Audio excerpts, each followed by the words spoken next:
Media.com.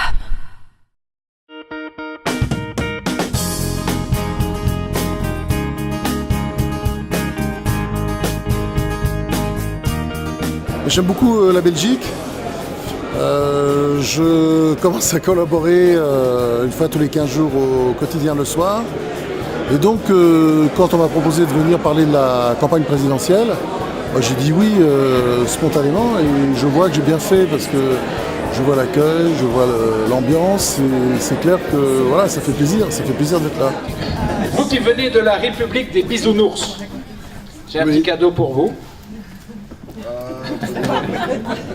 C'est très français, ça. C'est le symbole de notre politique économique. Moi, je ne suis pas atteint du même pessimisme que beaucoup de Français. En même temps, je pense qu'il faut se battre. Il faut se battre pour des idées. Moi, c'est ce que je fais. Donc, quand je viens ici, c'est pas non plus pour dire tout va bien et que tout est formidable et que je pense que le pays n'est pas géré depuis 30 ans. Il est temps qu'il le soit. J'ai été journaliste économique, journaliste social. J'ai fait à peu près tous les journalistes possibles. Journaliste local, journaliste littéraire, journaliste culturel, reporter, tout ce que vous voulez. Mais le journalisme politique m'a appris à ne pas prendre trop au sérieux ce que les politiciens racontaient. Alors bon, ici on va dire on va faire un constat qui est assez bateau depuis un certain temps. Est-ce que c'est François Hollande qui gagne ou c'est Nicolas Sarkozy qui est battu? Quand on voit que depuis les législatives de 2007, il a perdu toutes les élections, c'est lui qui s'est battu lui-même, c'est lui qui était à côté de la plaque, c'est lui qui s'est trompé, il a fait rêver, ça n'a jamais pris. C'est ça vraiment le problème de Sarkozy aujourd'hui? Moi je pense que Sarkozy, son problème de base, c'est qu'il veut être aimé.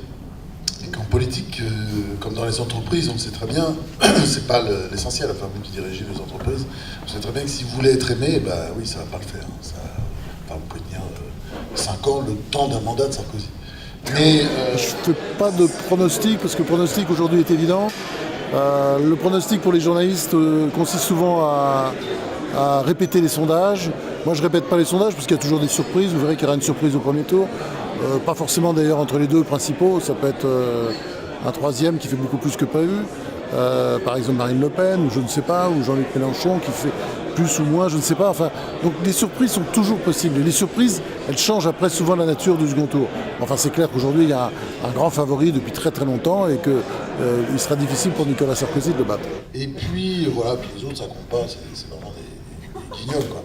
Et donc, oui, je ne vais pas faire mon numéro sur les petits candidats, mais enfin, Poutou, là, il y a la presse française, vous voyez le niveau de la presse française, oh Poutou c'est formidable, Poutou, vous avez visité cela, tous les journaux disaient Poutou, voilà. C'est un type avec qui on peut boire des coups, c'est tout, avec qui on va se péter la gueule. Il a une bonne tête pour ça d'ailleurs. Je ne dis pas qu'il a une tête d'alcoolique, ça n'a rien à voir avec Chiverdi. Mais c'est un type, non, mais c'est un type très sympathique, ça n'a rien à voir. Mais c'est pas parce qu'il est sympathique qu'on va le mettre président, et c'est pas parce qu'il est sympa qu'il dit pas des conneries dès qu'il ouvre la bouche. Enfin, je veux dire, regardez ce débat politique avec les 10 candidats les uns à la suite des autres. Parmi eux, il y a quand même des gens, excusez-moi, cheminade, je sais pas, mais bon, enfin, ça relève pas vraiment de la politique. Je veux pas être méchant, je m'arrête là. Sinon, ça va être diffamatoire. Mais voilà, on n'a pas besoin de ça. Et franchement, et puis les autres, c'est complètement déprimant. C'est intéressant, Nathalie Arthaud, parce qu'on se dit quand même qu'il y a un problème dans l'enseignement. C'est sûr, quand on entend ça, on a peur pour les enfants.